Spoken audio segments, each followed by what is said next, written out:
આજના તાજા અને મુખ્ય સમાચાર. ખેતરમાં ખાનગી કંપનીઓના વીજ પોલના વિવાદ વચ્ચે કૃષિ મંત્રીની ખાતરી. ખેડૂતો ચિંતા ન કરે, ટૂંક સમયમાં સરકારની નવી નીતિ જાહેર કરાશે. સરકાર તરફથી કોઈ નવી નીતિ જાહેર ન થાય ત્યાં સુધી કોઈ પણ ખેડૂતને ખેતીકામમાં મુશ્કેલી ન પડે તે માટે વહીવટીતંત્રને કડક સૂચના આપવામાં આવી છે.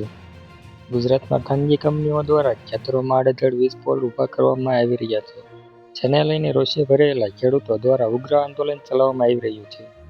એવામાં ગોંડલ ખાતે આયોજિત ખેડૂત સંમેલનમાં રાજ્યના કૃષિ મંત્રી જીતુ વાઘાણીએ ખેડૂતોના હિતમાં એક મહત્વનું નિવેદન આપ્યું છે.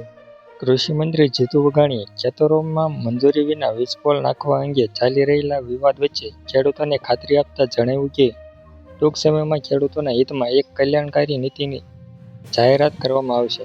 ભાજપ સરકારે ક્યારેય જગતના તાતનું હિત વિચાર્યું નથી. જ્યાં સુધી વીજ પોલ અંગે નવી નીતિની સત્તાવાર જાહેરાત ન થાય ત્યાં સુધી કોઈ પણ ખેડૂતને ખેતીકામમાં મુશ્કેલી ન પડે તે માટે વહીવટીતંત્રને કડક સૂચના આપી દેવામાં આવી છે.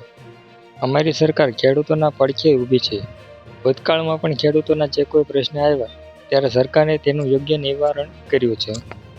ખેડૂતોની ચિંતાનો ઉલ્લેખ કરતા જીતુ વાઘાણીએ જણાવ્યું કે મુખ્યમંત્રી ભૂપેન્દ્ર પટેલ અને રાજ્યના ઉર્જા મંત્રી પોતે આ બાબતે સતત ચિંતિત છે અને મોનિટરિંગ કરી રહ્યા છે. સરકાર એવી નીતિ ઘડી રહી છે જેનાથી રાજ્યના એક પણ ખેડૂતને આર્થિક કે વ્યવહારિક નુકસાન ન ભોગવવું પડે.